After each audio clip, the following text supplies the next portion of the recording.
Hello प्यारे बच्चों, कैसे हैं आप सब। मैं Sunil Gupta GRV inter college से आपको केमिस्ट्री पढ़ाने के क्रम में आज विलेन के आगे बात करते हैं। तो लास्ट टाइम पे आप लोगों ने राउल्ट के नियम का केस 1 डिस्कस किया था, जिसमें विले और विलायक दोनों तरफ था और उसके लिए हमने राउल्ट के नियम का डेरिवेशन कर लिया था, ग्राफ भी प्राप्त कर लिया था। तो उसके आगे उसी वाले केस में एक नोट लिखते हैं। नोट, दो द्रवों को मिलाने पर कुल दाब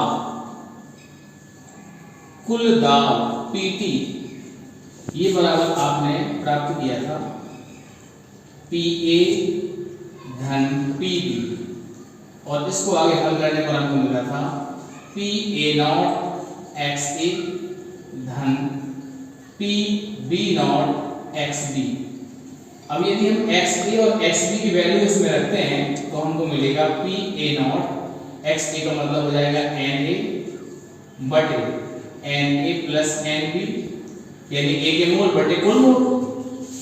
इसी प्रकार से यहाँ मिलेगा PB0 और इनटू में NB बटे NA प्लस NB।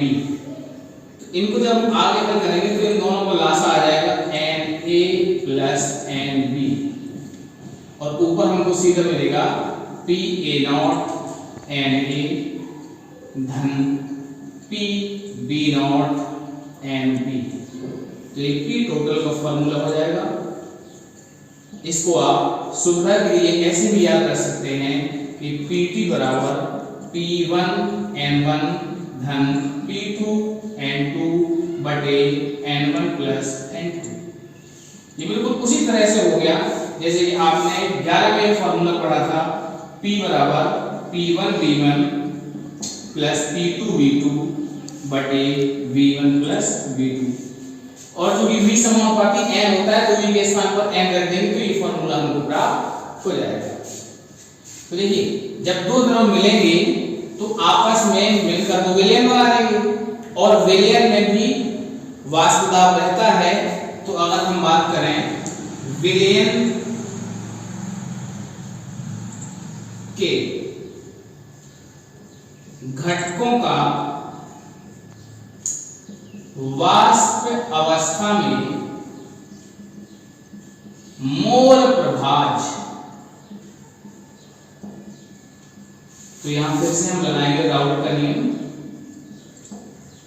राउल्ट के नियम से तो हमको प्राप्त होगा, यहां पर देखिए ये वैल्यू PA यहां से आगे निकल गई, तो PA समानुपाती होगा YA, और समानुपाती हटाएंगे तो नियतांक आएगा, वो होगा यहाँ प्रेशर कितना है, तो प्रेशर है यहाँ पर P टोटल।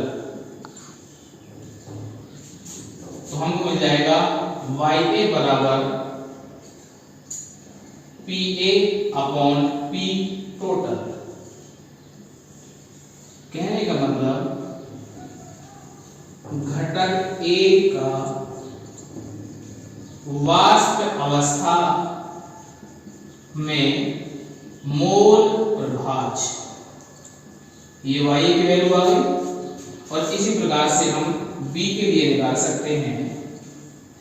एक तरीका हो जाएगा, इसी से फॉर्मूला बनेगा YB बराबर PB अपॉन P टोटल, या चूंकि दोनों घटकों के मूल प्रभाज का योग 1 होता है तो हम प्राप्त कर सकते हैं YB बराबर 1 माइनस YA। एक घटक के मूल प्रभाज को 1 से घटा देंगे तो घटक B का वाष्प प्रावस्था में मूल प्रभाज हमको प्राप्त होगा। अब इसी केस A से संबंधित विलयनों का वर्गीकरण होता है, जिसको आपको समझना है। तो अगली हेडिंग होगी आदर्श विलयन, आइडियल सॉल्यूशन, IDEAL सॉल्यूशन। सामान्यतः इसको हम तनु विलयन मानेंगे, तनु विलयन। तो ध्यान दें, तनु विलयन कैसा विलयन होगा? जिसमें विलायक अधिकता में होगा और विलेय बहुत कम मात्रा में होगा, उसको हम तनु विलयन कहेंगे। और ऐसे तनु विलयन आदर्श विलयन की भांति व्यवहार करेंगे। लेकिन ये एक केवल कंडीशन नहीं है आदर्श विलयन होने के लिए। तो आदर्श विलयनों के लिए कुछ कंडीशंस होंगी, इनको हम यहाँ पर समझने का प्रयास करते हैं। तो देखिए, पहली कंडीशन ये होगी कि आदर्श विलयन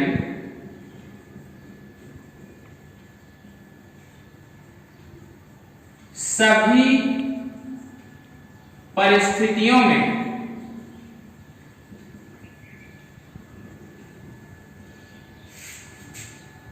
राउल्ट के नियम का पूर्णतः पालन करेंगे, पूर्णतः पालन करते हैं। तो आप लोगों ने इसका ग्राफ बनाया हुआ था, फिर से मैं आपको रिवाइज करवा देता हूं। राउल्ट के नियम का ग्राफ क्या होता है? ये हमने ए के लिए बनाया और ये बी के लिए बनाया। तो ये हो जाता है पी ए की वैल्यू, ये हो जाता है पी बी की वैल्यू, और इन दोनों को मिलकर बनता है जो ग्राफ,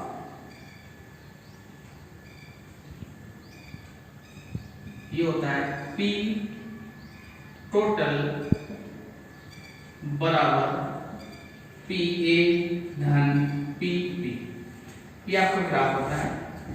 यहां पर एक्स ए का मान 0, एक्स बी का मान 1 और इसमें एक्स ए का मान 1, एक्स बी का मान 0। तो जब ए के मोल 1 होंगे तो ये वैल्यू हो जाएगी पी ए के बराबर, और जब ए की वैल्यू 0 होगी तो ग्राफ यहाँ मूल बिंदु से स्टार्ट हो जाएगा। इसी प्रकार से बी में। तो टोटल ये वाली जो लाइन है राउल्ट के नियम को पूर्णतः व्यक्त करती है, और ये प्रत्येक परिस्थिति में इसको हम ऐसा भी लिख सकते हैं या करके पी ओ बी एस बराबर पी टी एच बराबर पी टोटल बराबर P A plus P B, यानी कि P A nought X A धन P B nought X B. बच्चों समझ में आ रही बात? पी टोटल कैसे निकालते हैं आप लोगों ने पहले वाले लेक्चर में पढ़ा हुआ है। तो ये थ्योरेटिकल वैल्यू पी टोटल की निकल के आती है। थ्योरेटिकल वैल्यू उसको हम कहते हैं। यदि वही बात प्रैक्टिकल करने के दौरान हमको प्राप्त हो, मान लीजिए हम किसी विलयन को बनाए और उसका बैरोमीटर के द्वारा हम दाब ज्ञात करें और वही दाब प्राप्त हो जो कि थ्योरेटिकल है, कैलकुलेटेड है, सवाल को हल करने पर प्राप्त हुआ है, तो ऐसा विलयन आदर्श विलयन कहलाता है। दूसरी कंडीशन देखते हैं। जब आदर्श विलयन बनेगा तो ए और बी के बीच बनता है। तो ऐसी कंडीशन में ए और ए के बीच आकर्षण, ये जो हमने बनाया हुआ है ये है अंतराणुक आकर्षण, मतलब ए और ए कणों के बीच आकर्षण, व बी और बी के बीच आकर्षण ये बराबर होगा ए और बी के बीच आकर्षण। ये हो जाएगा हमारा एक विलेय। ये विलायक कुछ भी मान सकते हैं इसको हम। दूसरा हो गया ये विलायक और ये हो गया विलेय। तो विलयन में क्या होगा, ए व बी के कणों के बीच जो आकर्षण है वह ए तथा ए के कणों के बीच आकर्षण और बी तथा बी के कणों के बीच आकर्षण के बराबर रहेगा। किसमें? आदर्श विलयन में। तो जब ये आकर्षण बराबर रहेगा तो दो चीजें इसमें और हमको प्राप्त हो जाएंगी। क्या होंगे वो? तीसरे नंबर पर देखिए, डेल्टा V सॉल्यूशन बराबर होगा 0। अब इसका क्या से निकलता है? मान लीजिए हमने A लिया 5 ml और B लिया ये भी 5 ml, तो जो विलयन बनेगा वो टोटल बनेगा 10 ml। ये हो गया विलयन। तो कह सकते हैं डेल्टा V बराबर क्या होगा? V सॉल्यूशन मतलब विलयन का आयतन माइनस अब इन दोनों घटकों का, तो हो जाएगा V सॉल्यूट धन V सॉल्वेंट। तो यहां देखिए टोटल 10 माइनस ये 5 5 है तो 5 धन 5 बराबर 10 माइनस 10, तो वैल्यू कितनी आ गई? 0। इसकी वजह से क्योंकि A और B के बीच जो कणों का आकर्षण है वह A तथा A के कणों के आकर्षण और B तथा B के कणों के आकर्षण की लगभग बराबर है, बिल्कुल बराबर है। तो ऐसी कंडीशन में जो विलयन बनेगा उसके आयतन में परिवर्तन 0 होगा। और एक और कंडीशन इसी से निकल कर आएगी और वो चौथी कंडीशन ये हो जाएगी डेल्टा H सॉल्यूशन ये भी 0 होगा। अब डेल्टा H सॉल्यूशन क्या है? विलयन की एंथैल्पी में परिवर्तन। तो विलयन कैसे बनता है? कुछ देर पहले अभी आपने देखा, जैसे मान लीजिए A और B हमने मिलाया धन B और B मिलाया, तो ये चूंकि संख्या में एक ये और एक ये है तो 2 मिल जाएंगे हमको AB। तो देखिए जितनी ऊर्जा हमको A और A के बीच बने बंध को तोड़ने में लगेगी उतनी ही ऊर्जा B और B के बीच बने बंध को तोड़ने में लगेगी। जितनी ऊर्जा हमको खर्च करनी पड़ेगी उतनी ही ऊर्जा यहाँ हमको बंध बनने में प्राप्त हो जाएगी। तो मान लीजिए अगर हमें 10 ऊर्जा लगी, इसमें भी 10 लगी और यहाँ प्राप्त हो गई 2 गुणा 10, तो ऐसी कंडीशन में डेल्टा H बराबर हो जाएगा, इस तरह देखें आप 10 और 10 योग कितना हो गया 20 और वहां पर कितना होगा 20, तो टोटल हो जाएगा 0। डेल्टा H की वैल्यू क्या हो जाएगी? डेल्टा H विलयन के लिए होगा ये, तो इसको हम ऊपर लिखा हुआ है डेल्टा H सॉल्यूशन। समझ में आएगा? अब इसको उदाहरण देख लेते हैं एग्जाम्पल। तो ये पहला उदाहरण होगा इसका बेंजीन धन टॉलुइन। ये दोनों ही यौगिक आपने 11th क्लास में पढ़े हुए हैं। बेंजीन होता है C6H6 और टॉलुइन होता है C6H5CH3। इनकी संरचना ही बना सकते हैं हम। ये हो गया हमारा बेंजीन और इसी में यदि ऊपर हम लगा देते हैं CH3 तो ये बन जाता है टॉलुइन। एक उदाहरण हो गया। दूसरा उदाहरण होता है N-हेक्सेन, मतलब 6 कार्बन सीधे जुड़े होंगे एक श्रृंखला में प्लस N-हेप्टेन, इसमें 7 कार्बन सीधी श्रृंखला में जुड़े होंगे सिंगल बॉन्ड से। तो ये एल्केन है, इनका फॉर्मूला CnH2n+2 होता है। तो अगर n की वैल्यू हम 6 रखते हैं तो हमको मिलेगा यहाँ पर C6H14 और यहाँ 7 रखते हैं तो मिलेगा C7H16। एक और इसमें उदाहरण होता है और आप उसको भी लिख लीजिएगा, क्लोरोएथेन प्लस ब्रोमोएथेन, ये हो जाएगा C2H5Cl और प्लस में आ जाएगा दूसरा वाला C2H5Br। तो इस प्रकार से ये सभी आदर्श विलयन हैं जो कि राउट के नियम का पूर्णतः पालन करते हैं। राउट उसको फॉलो करने वाले विलयन कहलाते हैं आदर्श विलयन। हाँ तो बच्चों आपने अभी पढ़े आदर्श विलयन। अब इसके आगे पढ़ना है अनादर्श विलयन, यानी कि non ideal solution, non ideal solution.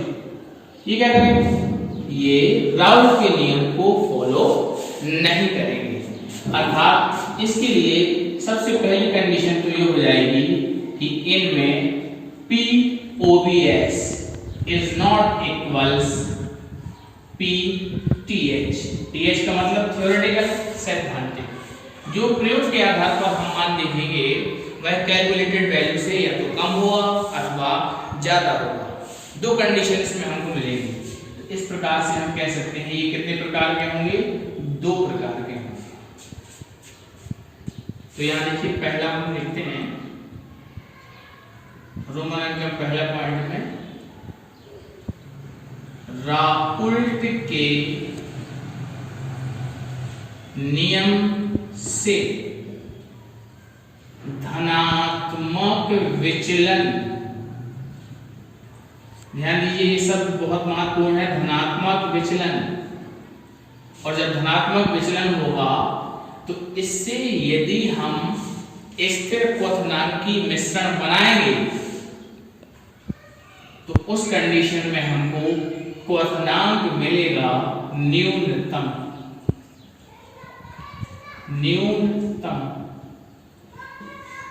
वाले अनादर्श विलयन।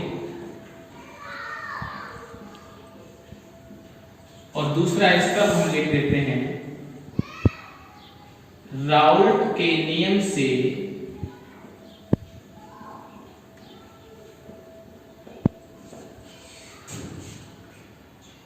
ऋणात्मक विचलन।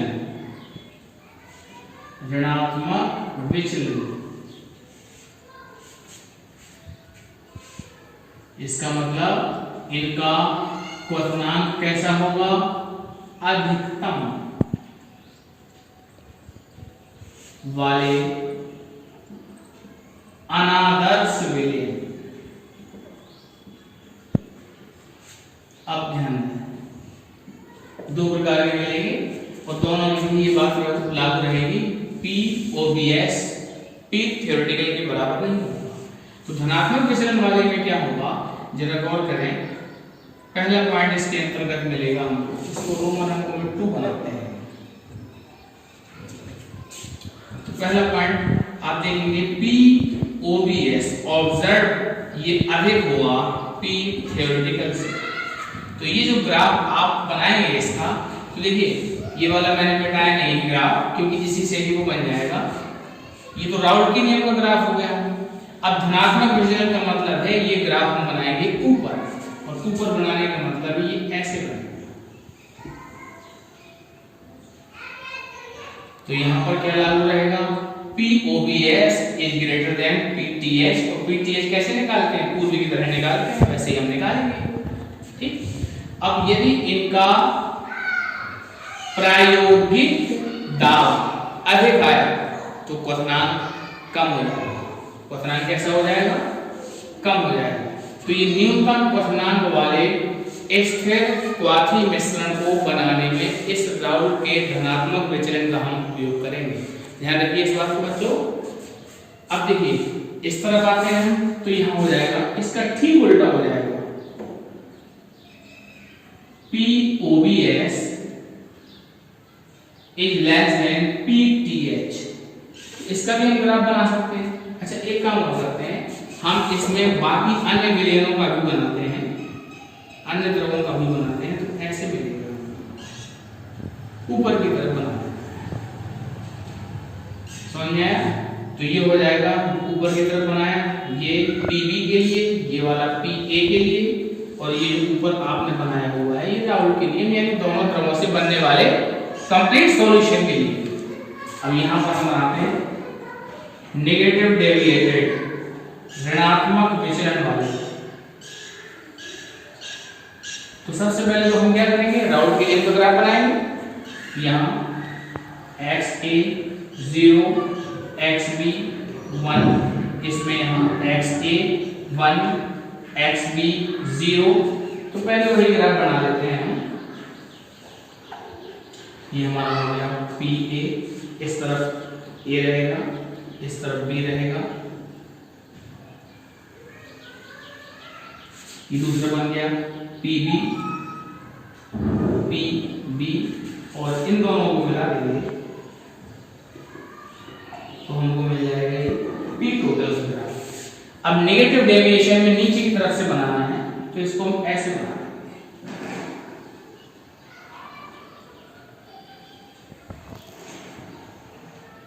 और इसका ये ऐसे, तो ये वाला ग्राफ होगा POBS is less than PTH, और ये बराबर होता है किसके, PA प्लस PB। समझ में आया बच्चों? यहाँ पर नेगेटिव डेविएशन में क्या होगा, P ऑब्जर्व प्रायोगिक विलयन की वास्तविकता का मान कैलकुलेटेड यानी थ्योरेटिकल वैल्यू से कम रहेगा।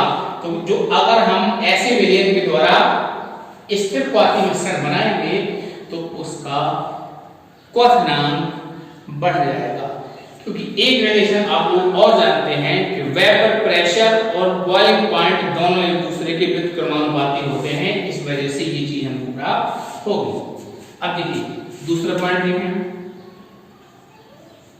वहां हमने पढ़ा था कि A और A के बीच आकर्षण व B और B के बीच आकर्षण आदर्श विलयन में हुआ करता था बराबर, यहां हो जाएगा अधिक, इज ग्रेटर देन A और B के बीच आकर्षण। इसका मतलब क्या हो, इस चिन्ह से यहां तक हम समझने का प्रयास करते हैं तो हमको पता चलेगा A व B के बीच आकर्षण कम। जब आकर्षण कम होगा तो फिर ऐसे अणु मतलब A व B, अतः A व B दूर दूर रहेंगे। कैसे रहेंगे, दूर दूर। जब दूर दूर रहेंगे तो कंडीशन क्या निकल के आएगी, आयतन अधिक हो जाएगा। तो इस कंडीशन में देखिए आप तीसरा पॉइंट हमको मिलेगा delta V solution is greater than 0, और जब अणुओं के बीच आकर्षण कम है तो ऐसी कंडीशन में इनके द्वारा बंध करने में हमको कम ऊर्जा प्राप्त होगी, लगेगी बंध तोड़ने में ज्यादा। तीसरा वाला पॉइंट यदि आप आदर्श विलयन से चेक करें तो आपको पता चलेगा कि A और B के बीच जो बंध बने हैं इनको तोड़ने में लगेगी ऊर्जा ज्यादा, और इस कंडीशन में हमको कम ऊर्जा प्राप्त होगी। इस वजह से चौथा पॉइंट आ जाएगा delta H solution is greater than 0। मतलब हमको इस प्रकार के धनात्मक मिश्रण वाले सॉल्यूशन तैयार करने के दौरान डेल्टा H पॉजिटिव रहेगा। तो आप देख पा रहे हैं धनात्मक मिश्रण में सब कुछ पॉजिटिव आया, P ऑब्जर्व अधिक आया, जो आकर्षण है वह अलग अलग विलयनों में अधिक है, अधिक अलग अलग द्रवों में अधिक है, विलयन बनने में कम है। डेल्टा V सॉल्यूशन ये अधिक है, डेल्टा H सॉल्यूशन अधिक है। ये सब बातें समझ में आ रही हैं आपको। इसका एक उदाहरण यहां पर देख लेते हैं, एग्जाम्पल 1। ये हो जाएगा हमारा C2H5OH धन CH3COCH3। ये एल्कोहल हो गया C2H5OH और ये हो गया एसीटोन, एसीटोन। दूसरा उदाहरण हो जाएगा C2H5OH प्लस H2O। ध्यान दीजिए ये C2H5OH प्लस H2O यदि हम 95% सांद्रता ले लें, 95% C2H5OH, तो ये होता है न्यूनतम क्वाथनांकी स्थिर क्वाथी मिश्रण। अलग से पढ़ाऊंगा मैं भी इसको।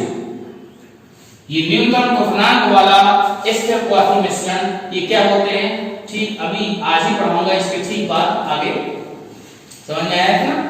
तो ये बातें इसमें लागू रहेंगी। अब इतना ही सब कुछ हो जाएगा नेगेटिव डेविएशन में, सारा कुछ लिख दिया।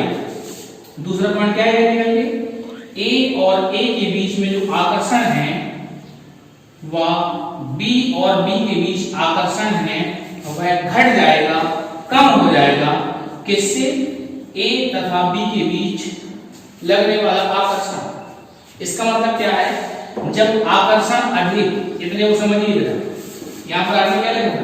ए व बी के बीच आकर्षण कम, तो ए व बी दूर दूर। यहां क्या है? ए व बी के बीच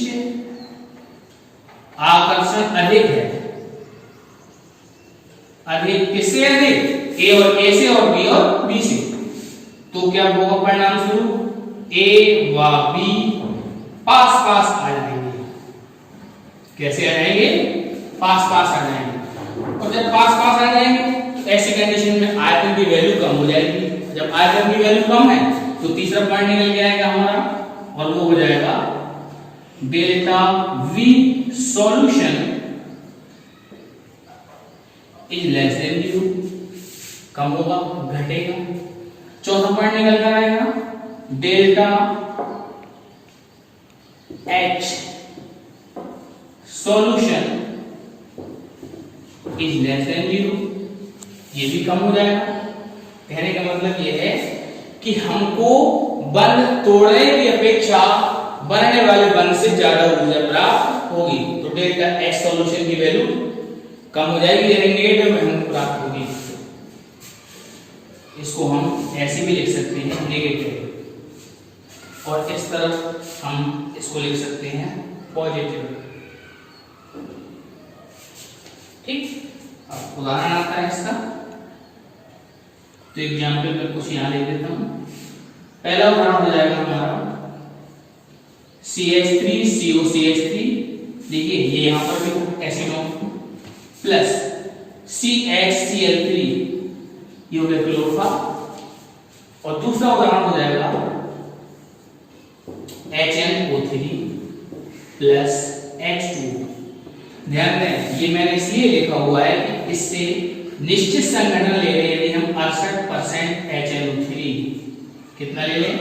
68% HNO3, तो यहां पर देखिए हमने क्या लिखा था? न्यूनतम क्वथनांकीय स्थिर क्वाथी, वहां हमको मिलेगा अधिकतम, शॉर्ट में लिख देता हूं BP, अधिकतम BP वाला बॉइलिंग पॉइंट वाला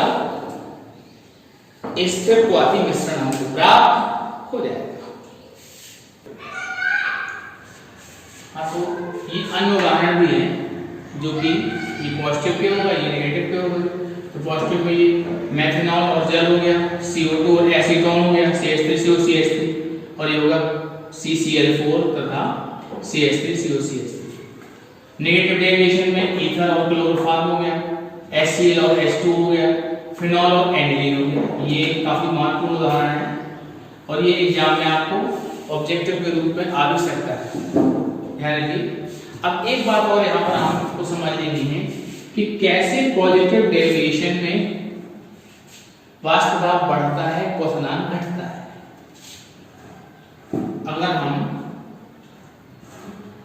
धनात्मक विचलन में, इसको नोट में लिख देते हैं, धनात्मक विचलन में वाष्प दाब, बल्कि कुल वाष्प दाब कहना ज्यादा अच्छा है, कुल वाष्प दाब बढ़ने व क्वथनांक घटने का कारण।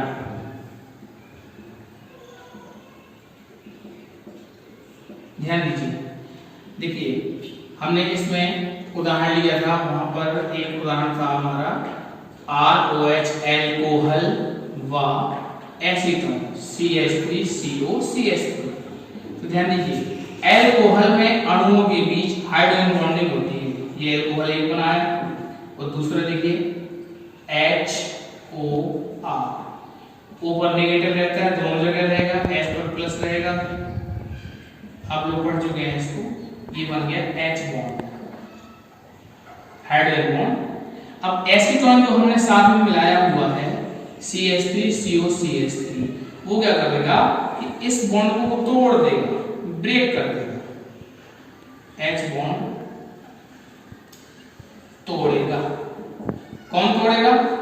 एसीटोन CH3COCH3, जिससे क्या होगा, ये अणु एक दूसरे के जो आकर्षण में थे वो दूर दूर हो जाएंगे। तो जब दूर दूर हो जाएंगे तो इनके वाष्पित होने की प्रवृत्ति बढ़ेगी और इसलिए वाष्प दाब बढ़ेगा। और वाष्प दाब जब भी बढ़ता है तो क्वथनांक घट जाता है। इस बात को आप लोग पहले भी पढ़ चुके हैं। यहाँ पर अलग से भी लिख लेते हैं कि vapour pressure is inversely proportional, मतलब व्युत्क्रमानुपाती 1/Bp।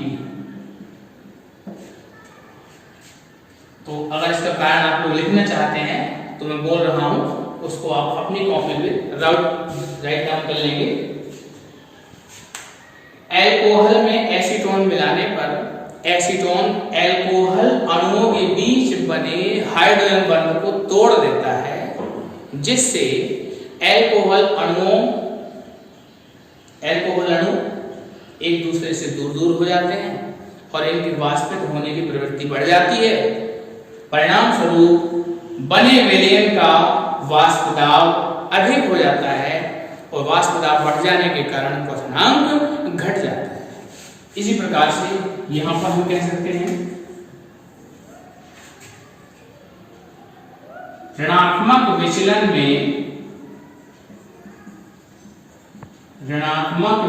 में वाष्प दाब घटने व बीपी मतलब बॉइलिंग पॉइंट बढ़ने के कारण, तो देखिए ये बात हम पहले लिख चुके हैं कि वाष्प दाब समानुपाती 1/Bp, वहां पर भी काम आ जाएगी, दोबारा लिखने की जरूरत नहीं है। वाष्प दाब घटेगा तो क्वथनांक बढ़ जाएगा। तो इसका उदाहरण हमने लिया था एसीटोन CH3C, डबल बॉन्ड होता है, एक को हमने यहां नीचे कर दिया CH3, और दूसरा हमने लिया था क्लोरोफॉर्म। तो ये होता है H हम सामने लिया है, C और 3 क्लोरीन इसमें जुड़ देते हैं। एग्जाम्पल यहां अलग से लिख लेते हैं CH3COCH3 धन CH3, इसमें हम लिख रहे हैं। तो देखिए ऑक्सीजन पर नेगेटिव होगा, हाइड्रोजन पर प्लस होगा, दोनों के बीच H बॉन्ड बन जाएगा, H बॉन्ड निर्माण। पॉजिटिव डेविएशन में क्या हो रहा था, H बॉन्ड टूट रहा था और इसमें H बॉन्ड बन रहा है। तो दोनों के बीच यानी एसीटोन और क्लोरोफॉर्म के बीच हाइड्रोजन बंध बन जाने के कारण इनके अणु एक दूसरे से बंध जाएंगे, जुड़ जाएंगे, तो इनके वाष्प में परिवर्तित होने की प्रवृत्ति घट जाएगी।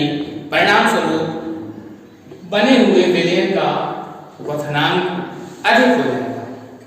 जैसे कि मैंने आपको अभी बोल के बताया, इस चीज को अगर आप लिखना चाहें तो इस तरह इसी के ठीक नीचे अपनी कॉपी में लिख भी लेंगे। जो चीज मैं बोल के बता रहा हूं उसको आप अपनी कॉपी में लिख सकते हैं, सुनाई देगा आपको वीडियो में। और अगर आपको कोई दिक्कत हो सुनने समझने में तो आप वीडियो को रोक कर पीछे करके दोबारा सुन लीजिए। और एक बात और मैं आपसे कहना चाहता हूं कि यदि आपको लगे कि आवाज बेहतर नहीं आ रही है तो आप मोबाइल में लीड लगाकर अपने कानों से सुने, समझें और फिर बार बार रिवाइज करके देखें, सारा कुछ समझ में आएगा। इतना क्लियर हुआ? तो इस प्रकार से पॉजिटिव और नेगेटिव डेविएशन आपने क्लियर कर लिया। इसमें कैसे आप वाष्प दाब बढ़ने के कारण क्वथनांक घटता है वो समझ लिए, वाष्प दाब घटने के कारण क्वथनांक बढ़ जाता है उसको भी जान लिया। अब आज के लिए अगला टॉपिक देखते हैं और इसी से बिल्कुल रिलेटेड है।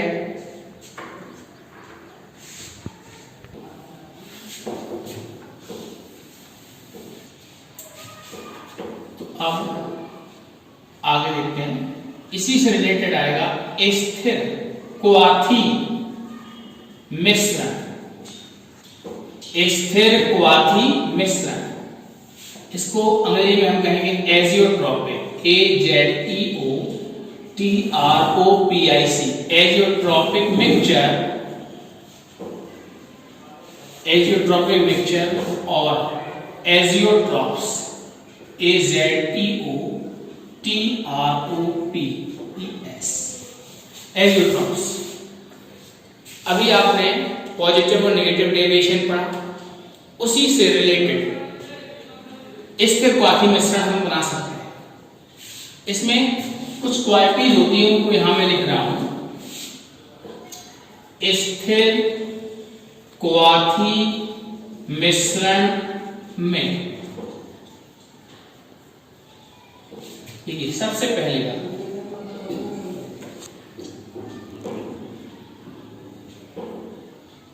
यह एक द्विअंगी, द्विअंगी का मतलब होता है एक विलेय धन एक विलायक,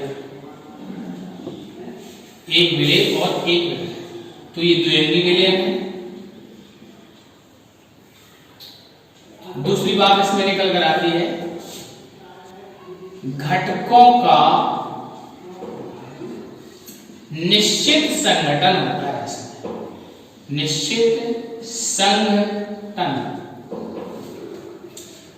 और तीसरी बात, इसका क्वथनांक स्थिर होता है, क्वथनांक स्थिर। अतः घटकों को प्रभाजी आसवन द्वारा, प्रभाजी आसवन द्वारा पृथक नहीं किया जा सकता। तो तीन महत्वपूर्ण बातें हैं, और इस प्रभाजी आसवन द्वारा पृथक न करने के लिए जो कंडीशन होती है वो ये होती है, x a बराबर होगा y a। अब a और b दो से मिलकर बनता है, मान लीजिए विलेय को हम यहाँ a लिख लेते हैं, विलायक को b लिख लेते हैं।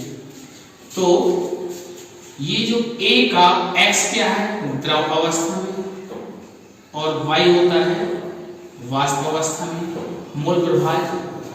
तो घटक a का द्रव अवस्था में मूल प्रभाज, वाष्प अवस्था में मूल प्रभाज के बराबर होगा।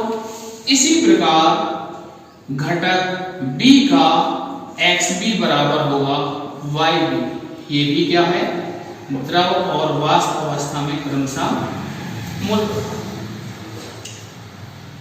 तो इन घटकों के द्रव और वाष्प अवस्था में मूल प्रभाज बराबर होने के कारण इनको हम अलग अलग नहीं कर सकते हैं, प्रभाजी आसवन द्वारा भी इनको पृथक करना संभव नहीं है। समझ में आएगा ना? बात समझ में आ रही? ये बातें जिस संगठन में होंगी उसको हम कहेंगे स्थिर क्वाथी मिश्रण। तो इसकी परिभाषा क्या बनेगी मैं आपको बोल रहा हूं, आप अपनी कॉपी में पहले की तरह बताए गए तरीके से उसको नोट कर लेंगे। स्थिर क्वाथी मिश्रण दो द्रवों,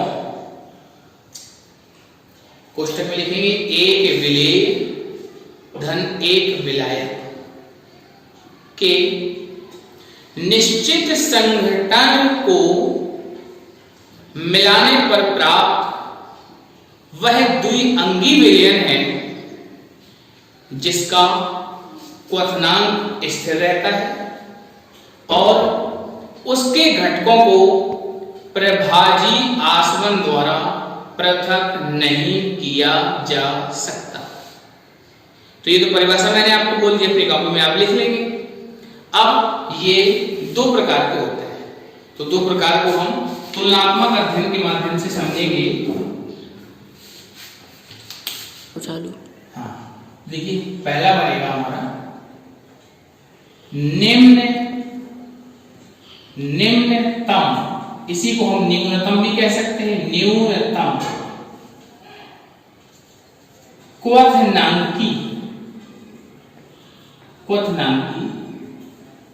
स्थिर क्वाथी मिश्रण। मतलब क्या होगा, बीपी न्यूनतम, और इसका एग्जाम्पल होगा हमारा 95% C2H5OH धन H2O विलयन। इसका मतलब इसमें 95% होगा अल्कोहल और 5% होगा जल। और दूसरा देखिए अधिकतम क्वथनांकी एक स्थिर क्वाथी मिश्रण, इसका मतलब होगा कि बीपी होगा अधिकतम और इसका उदाहरण होगा 68% HNO3 प्लस H2, यानी उसमें 68% होगा HNO3 और 100 में से घटा देंगे तो 32% हो जाएगा H2। अब ध्यान दीजिए, आपने पिछले में पढ़ा कि क्वथनांक न्यूनतम किनका होता है, पॉजिटिव विचलन, और अधिकतम किसका होता है, नेगेटिव विचलन। विचलन किनसे, राउल्ट के नियम से। तो अब हम इसको समझने का प्रयास करते हैं ग्राफ के माध्यम से।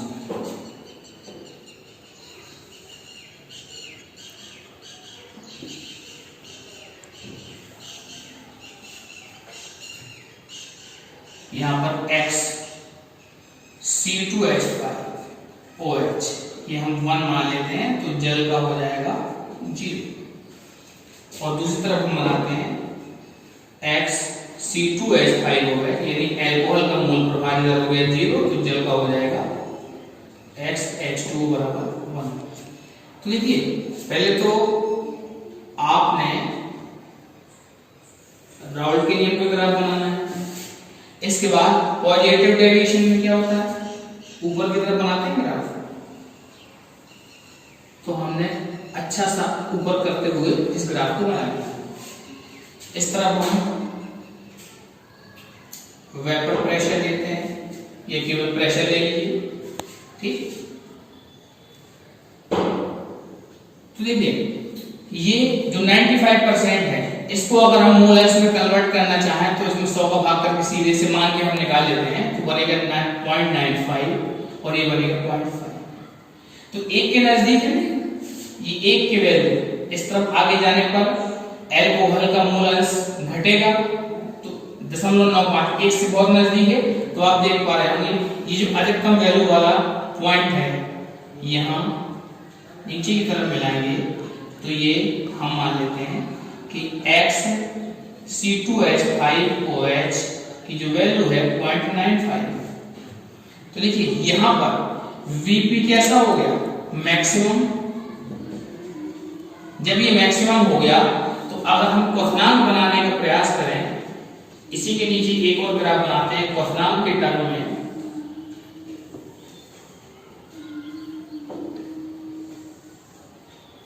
तो देखिए इस तरफ हम बनाते हैं C2H5OH और इस तरफ बनाते हैं H2। यहाँ पर भी वैसे ही बनाया होगा हमने, 1 की साइड हो जाएगा C2H5OH और इस तरफ हो जाएगा H2। तो ध्यान दीजिए इस एल्कोहल का क्वथनांक होता है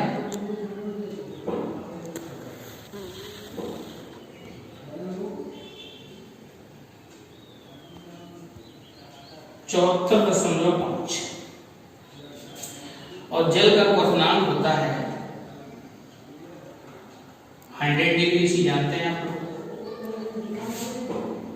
अब यहां नीचे की तरफ इसका ग्राफ बनाएंगे हम, थोड़ा सा नीचे आते हुए फिर 100 तक, और यहां नीचे की तरफ अगर हम इसको बढ़ा दें तो आप देख पा रहे हैं ये जो वैल्यू निकल कर आएगी ये 74.5, यानी कि एथेनॉल के बॉइलिंग पॉइंट से कम होगी, जल से तो कम है ही। तो इस बात को ठीक इसके नीचे आप लिख लेंगे, मैं बोल देता हूं कि 95% अर्थात 95 प्रेशर C2H5OH विलयन का क्वथनांक एल्कोहल के क्वथनांक से कम होगा और जल के क्वथनांक से भी कम होगा। अर्थात ये जो है ये वैल्यू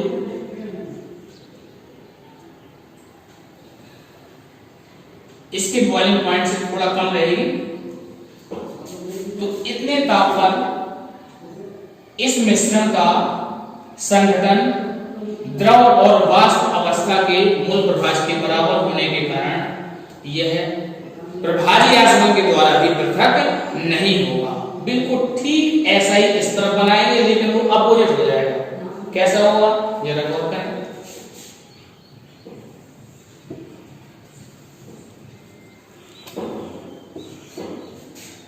ये राउंड के लिए प्रोग्राम हो गया। इस तरफ हमने HNO3 लिया, इस तरफ जल लिया। नेगेटिव डेविएशन ये नीचे की तरफ आएगा। थोड़ा सा बड़ा सा हम बना लेते हैं ताकि हमको स्पष्ट समझ में आए। तो आप देख पा रहे हैं इस पॉइंट पर VP मिनिमम है। अब जो हम क्वथनांक का बनाएंगे ग्राफ वो कुछ इस प्रकार से होगा। BP HNO3 का होता है 83 डिग्री C और H2O का होता है 100 डिग्री C। देखिए जब वेपर प्रेशर कम हो गया है तो नीचे की तरफ इसको ले आए हम, तो ये ऊपर से हम और यहाँ हम देखेंगे इस तरफ जो वैल्यू निकल कर आएगी वो 80 से भी ज्यादा होगी और 100 से भी ज्यादा होगी। ये वैल्यू लगभग आती है 120.5 डिग्री C। इसके हम कोई जरूरत नहीं है, याद रखने की भी आवश्यकता नहीं है। केवल हमको ये यहाँ पे कंफर्म करना है कि अगर नेगेटिव डेविएशन होगा तो ऐसी कंडीशन में वेपर प्रेशर कम हो जाएगा, क्वथनांक बढ़ जाएगा। तो जो स्थिर क्वथनांक वाला मिश्रण बनेगा यह क्वथनांक अलग अलग HNO3 तथा जल दोनों के क्वथनांकों से अधिक हो जाएगा। H2 और इस तरफ HNO3। तो इसके ठीक नीचे आप नोट कर लेंगे कि 68% HNO3 एक अधिकतम क्वथनांक की स्थिर क्वथी मिश्रण है जिसका क्वथनांक HNO3 के क्वथनांक से अधिक होगा और जल के क्वथनांक से भी अधिक होगा।